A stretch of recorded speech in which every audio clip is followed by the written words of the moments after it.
Hello and welcome to the Occupied Thoughts podcast, a project brought to you by the Foundation for Middle East Peace. My name is Sarah Ann Minkin, and I'm the Director of Programs and Partnerships at the Foundation. Today is November 28th, 2022. My guest today is Dr. Alana Vincent. Alana is Associate Professor in History of Religion at Umea University in Sweden. She studies modern Judaism, interreligious dialogue, religion, and literature.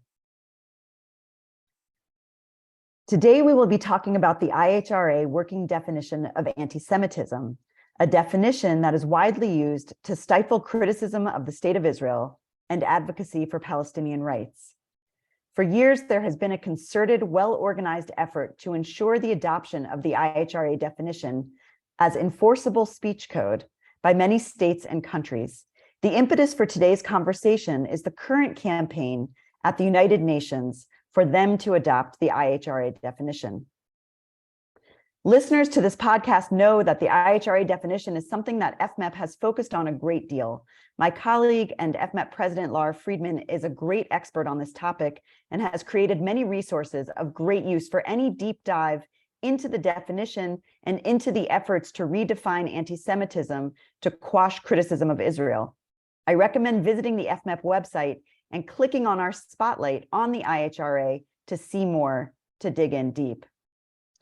And before we continue, before Alana and I launch into our conversation, I want to read the definition so that listeners know exactly what we're discussing. The IHRA, the International Holocaust Remembrance Alliance, wrote a definition that was intended to not be legally binding, but is now, as I said, a part of a campaign worldwide to make it legally binding.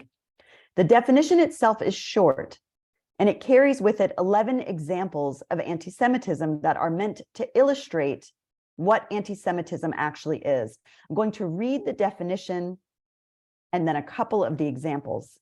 So this is the definition. Quote, anti-Semitism is a certain perception of Jews, which may be expressed as hatred toward Jews. Rhetorical and physical manifestations of anti-Semitism are directed toward Jewish or non-Jewish individuals and/or their property, toward Jewish community institutions and religious facilities. That's the whole definition. And then there are the 11 examples. 7 of these examples refer to the State of Israel, and they define speech regarding Israel, specific speech regarding Israel, as anti-Semitic.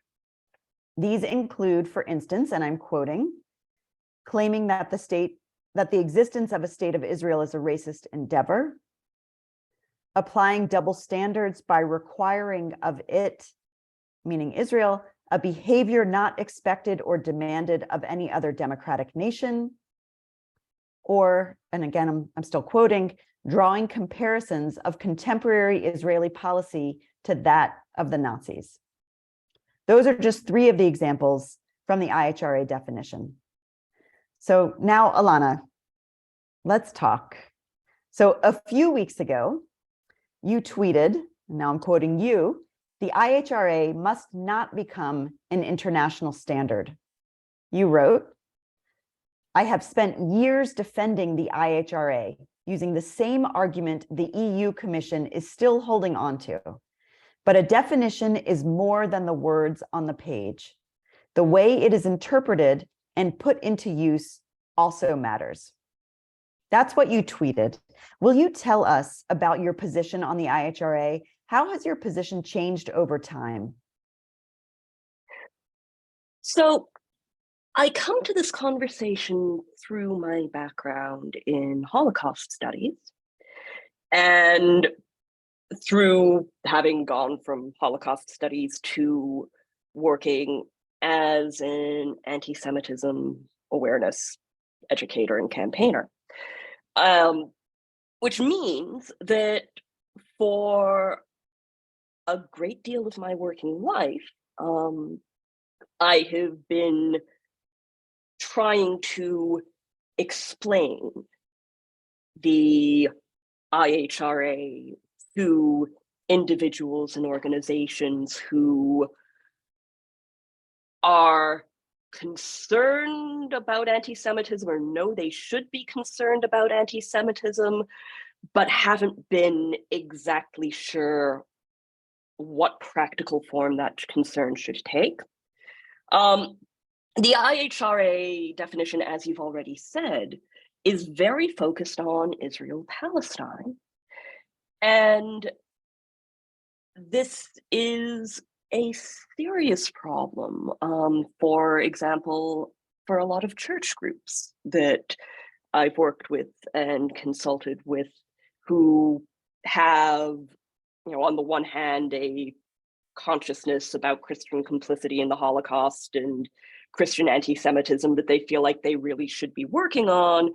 And on the other hand, a idea that their religious commitment to social justice should mean pro-Palestinian advocacy, or at the very least, not trying to say that it is out of bounds for members of the church, for clergy to engage in pro-Palestinian advocacy. And so I have spent years sitting down with people and reading very closely through the IHRA definition and emphasizing things like this is not meant to be legally binding. All of the examples are supposed to be interpreted in context. The example is to say that the existence of a state of Israel is a racist endeavor, like any incarnation of a Jewish state, not that you can't say that the current incarnation of the state of Israel and the current government are being very evidently racist. That's inbounds if we're reading this definition very closely and paying very close attention to what the actual words on the page say. And I know that some of the original authors of the IHRA definition would support that interpretation and have also been vocal about the fact that what we see in practice over these last several years, really especially since 2016, is a tendency towards not as much a careful and nuanced and let's really precisely parse the exact words on this page and think very carefully about the context in which statements that might look a little bit borderline have been made, but a lot broader tendency to just wave the IHRA working definition around and say, look, this is clear anti-Semitism. And the journalists in Germany being fired for writing articles that might have contravened the IHRA definition, which was never supposed to be a legally binding definition that you could contravene, right? That by itself is a misuse of the definition. The Labour Party in the UK expelled a number of its Jewish members for anti-Semitism because of their involvement in Palestinian advocacy, which again, quote unquote, contravened the IHRA. And for me, when you start to see anti-Semitism weaponized to curtail intra-Jewish discussion and to curtail Jewish communal self-critique, then you really have gone a little bit around the bend, a little bit past any point of reasonable defense. You've gone past the point where the idea that anti-Semitism is something that should concern us all, and we should take constructive steps to identify it, understand it, and decrease it, if not eliminate it entirely. And to a point where you've constructed this idea of anti-Semitism that is itself becoming a weapon against Jews. And whatever we may or may not agree on about where speech about Israel and Palestine veers off into anti-Semitism, I think I would like to believe that we could all agree that politics which does not permit Jews the freedom of self-determination, the freedom of political association, that constrains them into, this very narrow box of acceptable ways to be Jewish, that is actually fundamentally anti-Semitic. In fact, there are examples in the IHRA definition that very clearly identify that as quite likely to be anti-Semitic. Was there a moment for you? Was there a something that happened where you saw the particular misuse or weaponization of this definition to silence certain people, where you shifted? Part of why I'm asking is that we've had Ken Stern on our programs, one of the authors of the IHRA definition, who cautions vociferously against its adoption and truly believes that it is being used to stifle speech in ways that it absolutely should not be used. And of course, and we have looked specifically at the implications for the IHRA on Palestinians and the silencing not only of Palestinian political speech, but also of Palestinians expressing their own identities. Palestinian identity as it exists as something that the IHRA that the use of the IHRA could find is, according to this definition, anti-Semitic. So I'm curious specifically because it is rare that we speak with someone who spent time defending the IHRA and now has moved on your journey. If you want to say any more about your particular journey, what moved you to where you are now?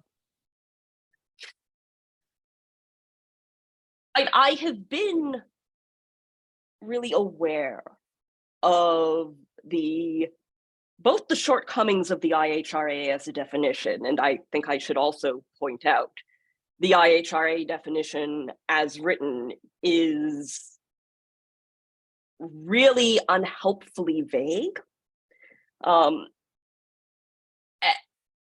And actually, I found in my educational work really difficult for people to make sense of. So I've been aware of those shortcomings. And then again, as I said, just watching the slow accrual of cases in which it has been problematically applied to the point that you have to eventually say, well, in my background in literary theory, we say, a text is not the words on the page. A text is the meaning that is created by the reading and interpreting community. if the definition is interpreted consistently in this overly broad way that restricts large swaths of political speech, that's not bad interpretation. That is the meaning of the text now, and we can't get past it. I,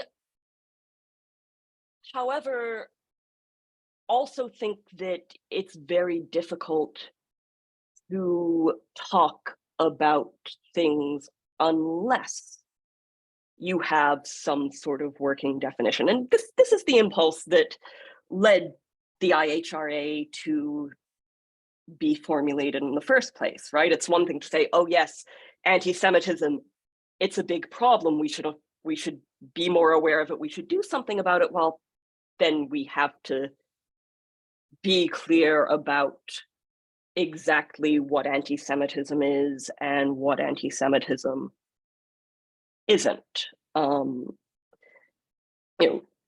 Merely being rude to a Jewish person for reasons that have absolutely nothing to do with the fact that they're Jewish is not anti-Semitic. The reasonable policy goal of anti-Semitism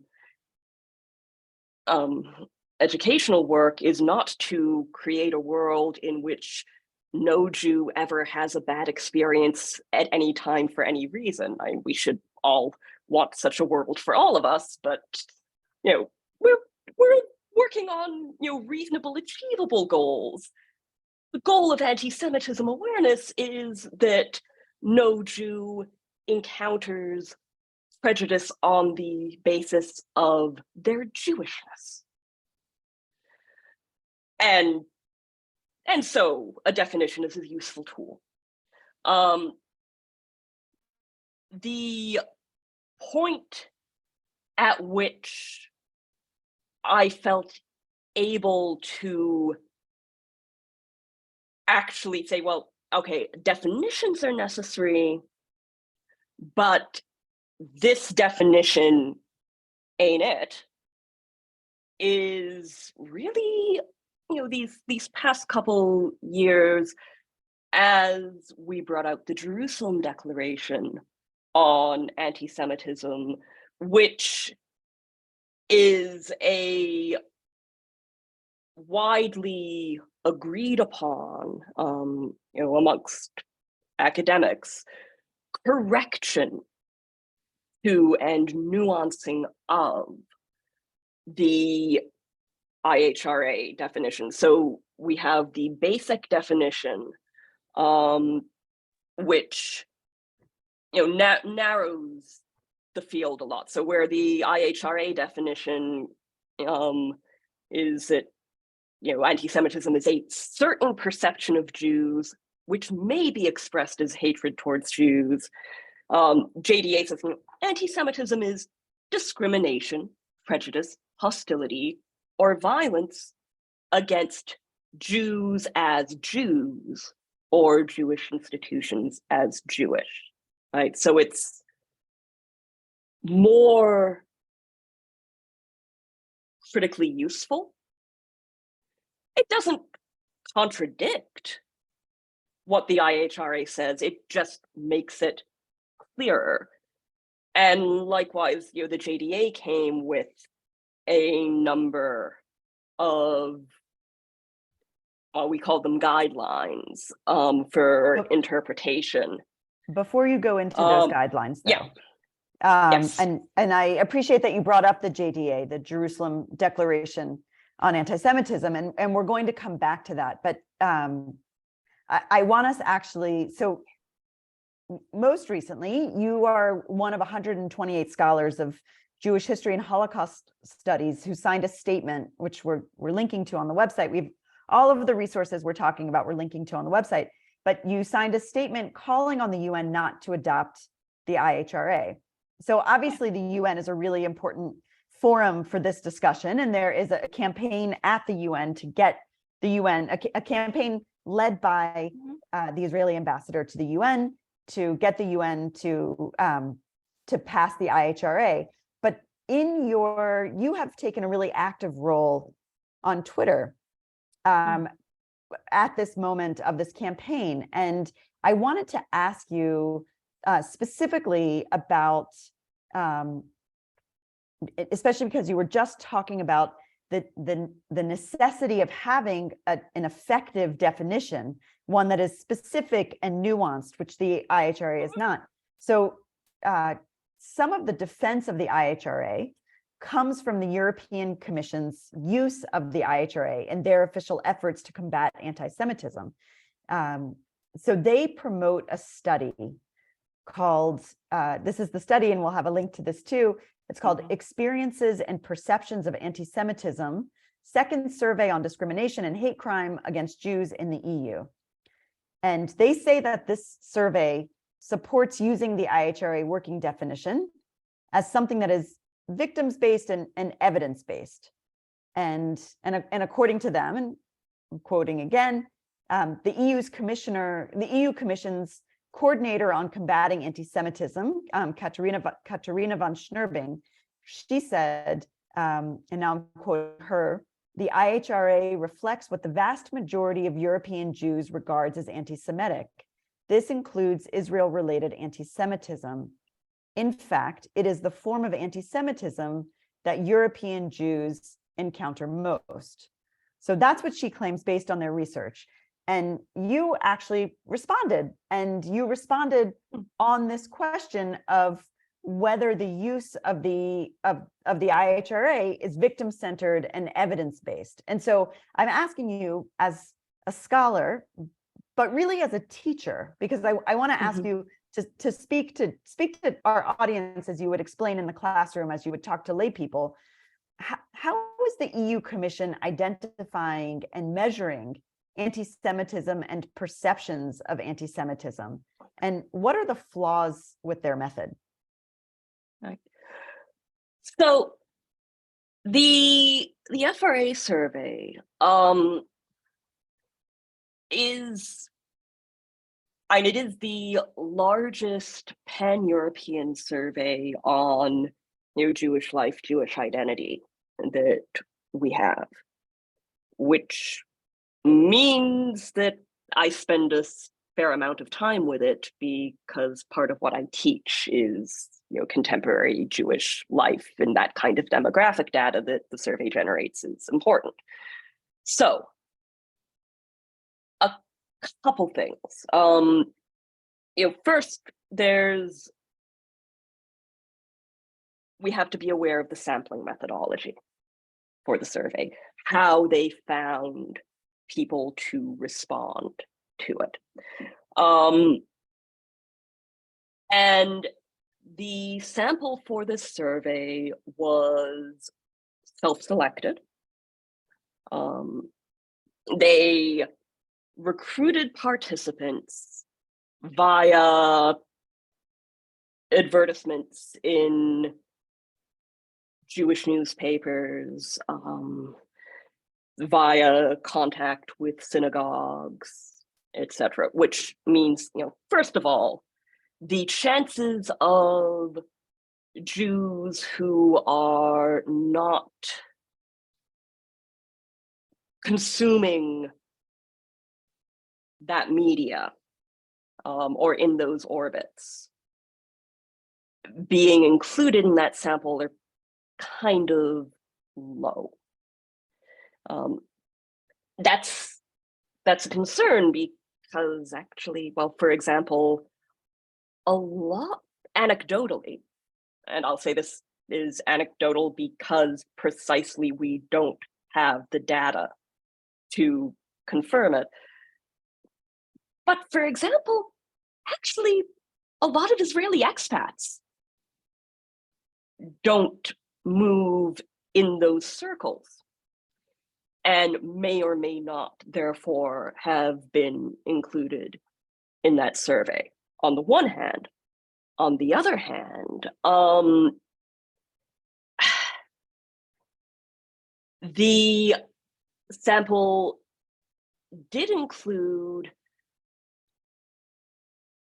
somewhere between 10 and 20%, if I'm recalling the number crunching I did properly, of Jews who identified as Jewish based solely on their heritage, their ancestral connection.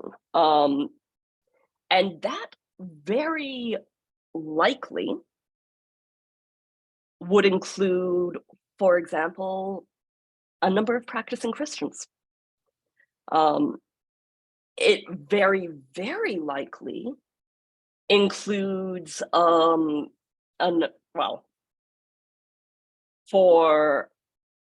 across all of their categories of Jewish identification, there is a very good chance that they were including responses from what so-called Messianic Jews, which are evangelical Christians who have taken on the outward expression of Jewish religious practice because they think it feels more traditional and more like what Jesus or the early church would have been. We don't know how big either of those two groups are because the survey didn't take any steps to differentiate those responses. But we do know that both of those groups are likely to have very different perceptions of and experiences of what anti-Semitism is and how it affects their daily lives. So this is a known issue. The Pew Research Center that does these kind of massive religious identity surveys for the US is sufficiently aware of this issue that their latest report on Jewish identity has this massive branching chart showing, the different ways in which respondents could have identified themselves as Jewish and the different ways that in the final analysis, they counted or discounted responses to certain questions based on how people placed themselves in that matrix of identity. So it is at the very least concerning to see a survey that is apparently informing public policy and legal restrictions on people's political activity that is not taking those basic steps that are taken by a similar survey that is never going to inform any sort of policy. It's just, informational. Hey, this is what Jewish identity in America in 2021 looks like.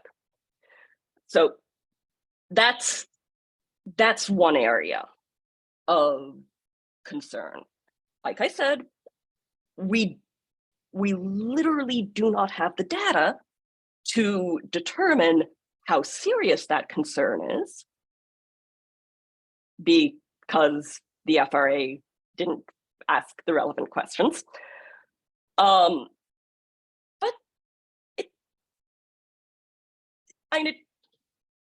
it could be in the final analysis not significant at all, but you'd still think they'd ask those questions. You would still think they would have some concern that the responses to a survey on anti-Semitism, if they are concerned about a evidence-based, victim-centered approach, that they're actually collecting data from people who are likely to be victims of anti-Semitism. Second, the particular section that the EU Commissioner on combating anti-Semitism points to as the evidence base for the IHRA definition was a set of different kinds of anti-Semitism. And there were two questions. First of all, how do you consider this anti-Semitic? There were responses about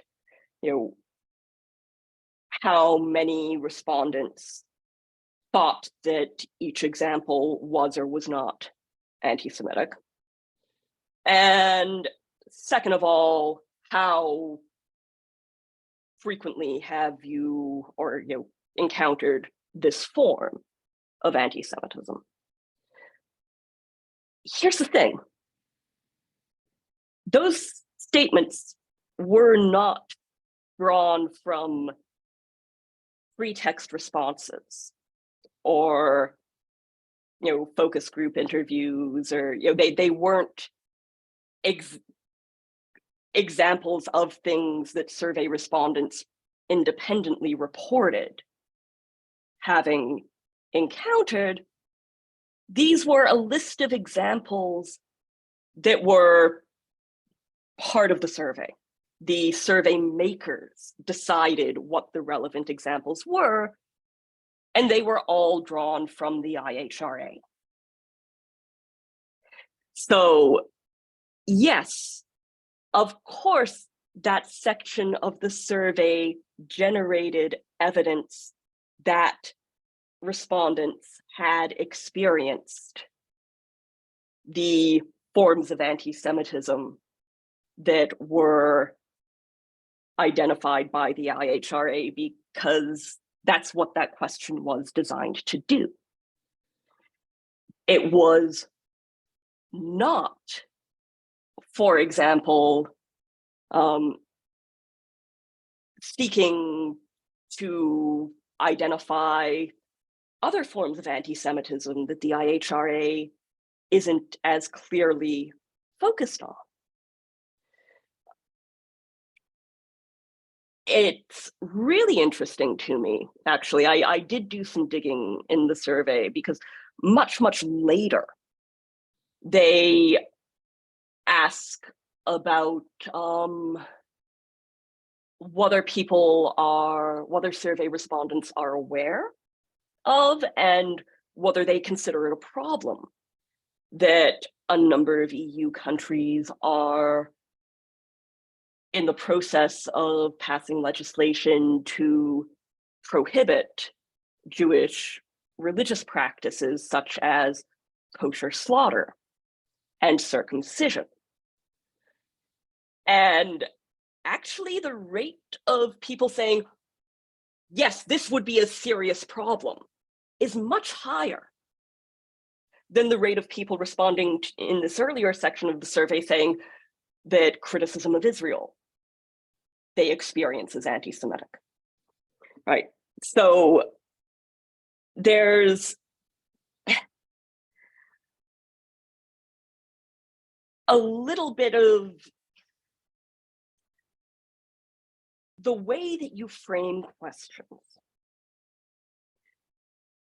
and the way that you choose to include or exclude certain answers from the data really does shape the story that your responses can tell you. So yeah, in this case, by focusing solely on that one question of the survey, one section of the survey in which the questions are very narrowly focused on just the sorts of anti-Semitism that the IHRA is good at identifying, that survey has created an evidence base.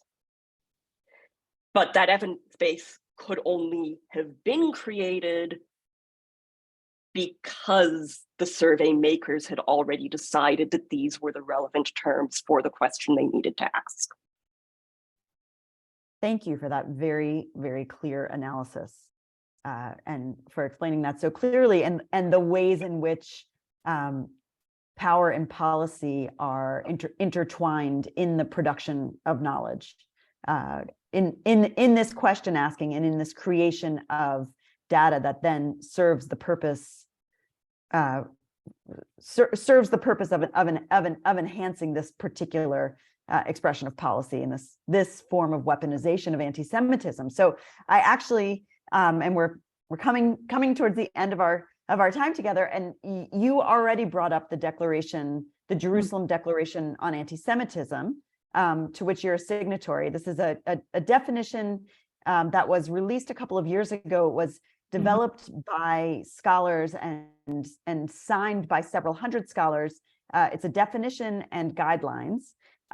Will you talk to us a little bit? You gave us a specific comparison of how the IHRA is vague versus the JDA, the Jerusalem Declaration, being very specific and therefore actually being much more useful in terms of identifying and countering anti-Semitism.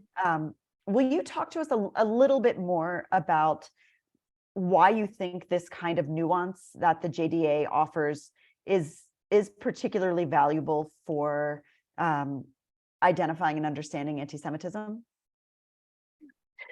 So, yeah, what I started to say when I started to sidetrack myself earlier was, JDA has 15 guidelines, and they're grouped into sets of 5. So the first 5 are just general guidelines on more stuff that you should probably know about anti-Semitism, like it's racist to essentialize or to make sweeping negative generalizations about a given population. And what's true of racism in general is true of anti-Semitism in particular. But the second and third sets of 5 guidelines are particular to Israel-Palestine, primarily because the IHRA's examples, as you've already said, 7 out of 11 of its examples, and the vast majority of interpretive work around the IHRA has been focused on Israel-Palestine. So what the JDA does is give a group of examples of speech about Israel and Palestine that are on their face probably not anti-Semitic, and a group of examples that are on their face probably going to be anti-Semitic, which is, again, adding detail and clarity to what the IHRA already says about the need for any of its examples to be contextualized. So, for example, holding Jews collectively responsible for Israel's conduct, or treating Jews simply because they are Jewish as agents of Israel, that is very probably, and I'm being really academic and hedging things there with the probably. I kind of want to say, yeah, that's anti-Semitic. I'm really having a hard time imagining a context in which that would not be a fairly straightforward example of anti-Semitism. I think one of the controversial points in the Jerusalem Declaration is actually point number 15, which says political speech does not have to be measured, proportional, tempered, or reasonable in order to be protected under Article 19 of the Universal Declaration of Human Rights, or Article 10 of the European Convention on Human Rights and other human rights instruments. Right? Criticism that some may see as excessive or contentious or as reflecting a double standard is not in and of itself anti-Semitic. The line between anti-Semitic and not anti-Semitic speech is different than the line between reasonable and unreasonable speech.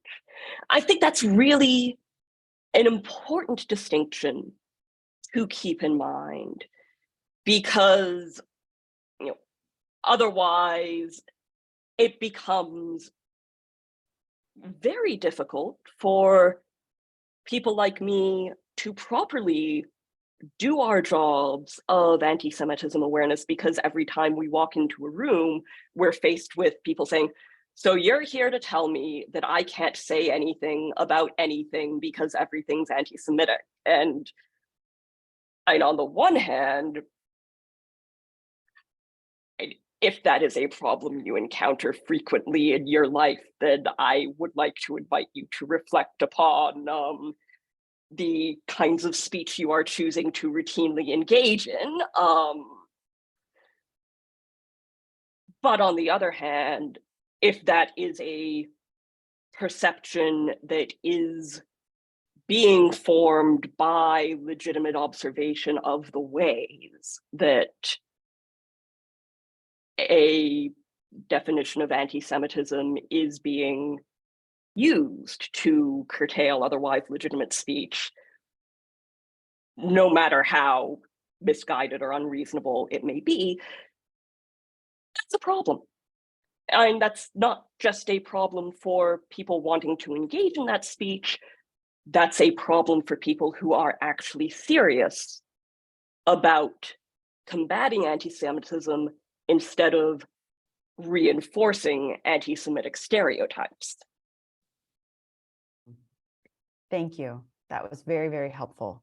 And it's helpful that you walked the audience through a little bit that the JDA, the Jerusalem Declaration, has a definition that is specific and nuanced, and then has basically three sets of guidelines. One that is general, one that is what they say, Israel and Palestine, examples that on the face of it are anti-Semitic, and you went through two of those, and then five more Israel and Palestine examples that on the face of it are not anti-Semitic, whether or not one approves of the view or action. They're very specific here, including that the boycott, divestment, and sanctions movement is not in and of itself, or that these boycott, divestment, and sanctions are not in and of themselves anti-Semitic, or that supporting the Palestinian demand for justice and the full grant of their political, national, civil, and human rights as encapsulated in international law, that is not anti-Semitic.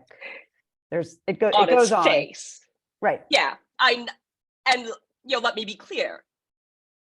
People can and do engage in anti-Semitism while advocating for those things, but there are also ways to do that advocacy without engaging in anti-Semitism. Right, of course. And specifically, the JDA also talks about critiquing or opposing Zionism is not on its face anti-Semitic, which is a direct corrective, to use your word, of a corrective to the ways that the IHRA has been interpreted. The IHRA has been weaponized to say that anti-Zionism is always anti-Semitism. And the JDA is basically a direct counter or corrective to that. Yes. So let me ask you, this is my one last question for you. So thank you for talking us through all of this. And you talked in the beginning, and you walked us through how your journey around the IHRA and what has shifted for you, and in terms of really moving into thinking about how not just the words on the page specifically, but how they have been used, how the IHRA is used as a weapon. So given your journey, do you have any advice or warnings or lessons for any of our listeners or for any other scholars who might be now in a similar place to you where you were when you supported the IHRA? And I know that's a funny thing to ask because this whole podcast has been an answer to that question. These are your words of warning. But any last, if you were to speak to someone right now who is wrestling with that, with that question around the IHRA, any last words for them? You know, I think one of the biggest problems with the IHRA right now is it has become in many places a symbol, right? People, organizations, countries, governing bodies adopt the IHRA because that's their symbol of being serious about anti-Semitism. Problem is, when we focus too much on symbolic actions, we lose track of the actual material conditions that those symbolic actions are meant to address. And I think that is where we're at with the IHRA. The symbol of adoption is now, it's become the one weird trick your organization needs to know so that it never has to answer any awkward questions about anti-Semitism ever again. A couple years ago, I got a frankly unbelievable letter from the vice chancellor of the university I worked for at the time, who I will not name, who had proposed job cuts in my department that would possibly have meant that Jewish studies would no longer be taught. And in response to a letter protesting this, the vice chancellor said, I am proud to have, adopted the IHRA for the university, and therefore any criticism of staffing decisions having an adverse impact on Judaism is completely unfounded. No one is more concerned about anti-Semitism than I am, right? IHRA, tick box, move along, no more questions to ask about the status of Jews, Judaism, or relations with Jewish communities here. That's the wrong answer to the wrong set of questions. The questions we need to be asking about any form of anti-Semitism awareness and prevention is, what is this actually doing